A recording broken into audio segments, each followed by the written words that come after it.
नमस्कार, वंदे मातरम। आप जुड़े हैं न्यूज़ 18 के डिजिटल प्लेटफॉर्म से और मैं हूं सत्यम ठाकुर।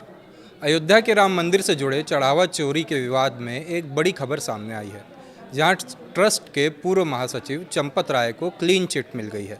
चंपत राय के साथ ट्रस्ट के सदस्य अनिल मिश्रा को भी क्लीन चिट मिली है।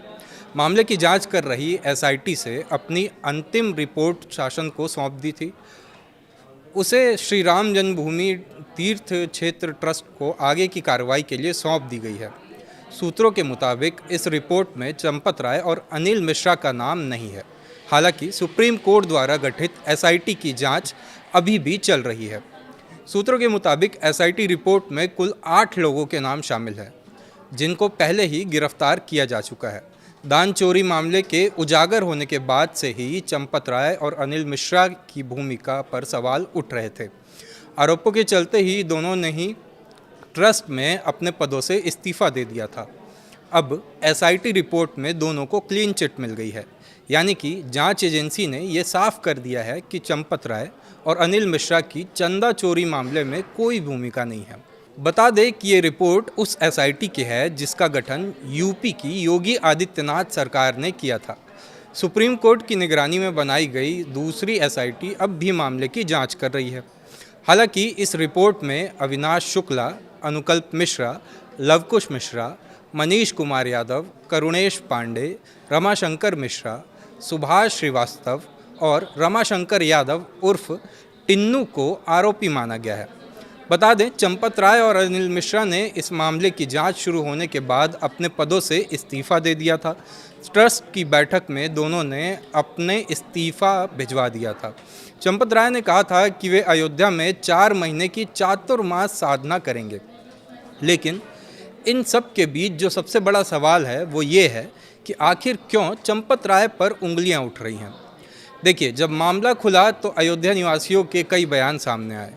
कुछ सवाल कर रहे थे कि मंदिर परिसर के दान पात्र के पैसे गिनने वालों की नियुक्ति कैसे हुई और इसमें कोई सावधानी बरती भी गई या नहीं।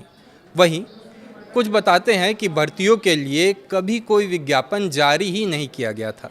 चंपत राय, गोपाल राव या किसी अन्य ट्रस्टी के करीबी लोगों को सीधे बुलाकर नौकरी दे दी गई थी। बताया जाता है कि टिन्नू यादव, जो इस केस का आरोपी है, पहले चंपत राय का ड्राइवर हुआ करता था। वो कभी साइकिल चलाता था, बाद में ऑटो चलाने लगा।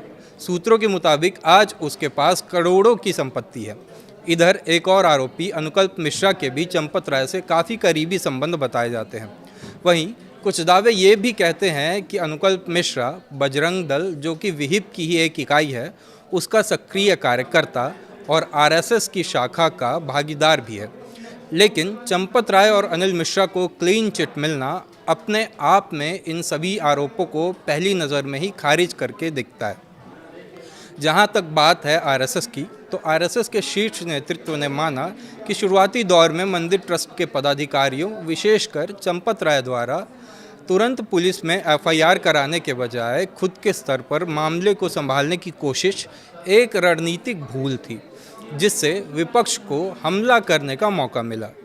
अब जब बात विपक्ष की हो ही रही है, तो एसआईटी की इस रिपोर्ट को आगामी यूपी चुनावों से भी जोड़कर देखा जा रहा है, जहां हिंदू हितवादी भाजपा शासित प्रदेश में चंदा चोरी जैसा संगीन मामला लोगों की आस्था पर आघात तो करता ही है, साथ ही भाजपा के वोट बैंक पर भी इसका असर पड़ने के आसार हैं।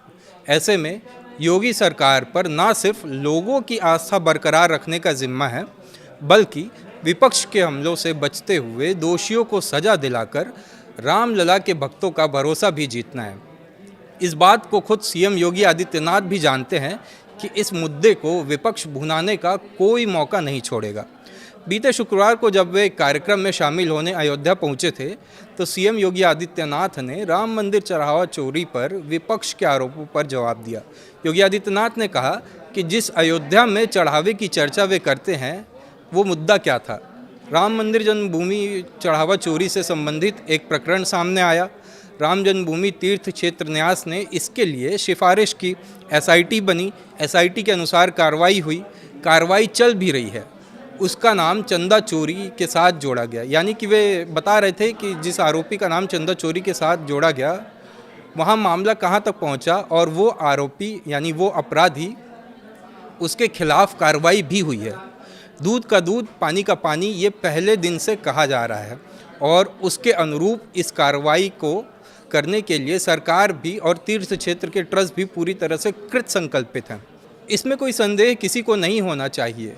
सीएम योगी के एक और बयान को हमें याद करना चाहिए। जब जांच चल रही थी तो जून 2026 में रुदौली के दौरे पर उन्होंने कहा था कि मैं आश्वस्त कर सकता हूं कि एसआईटी का जांच दूध का दूध और पानी का पानी करके रहेगी।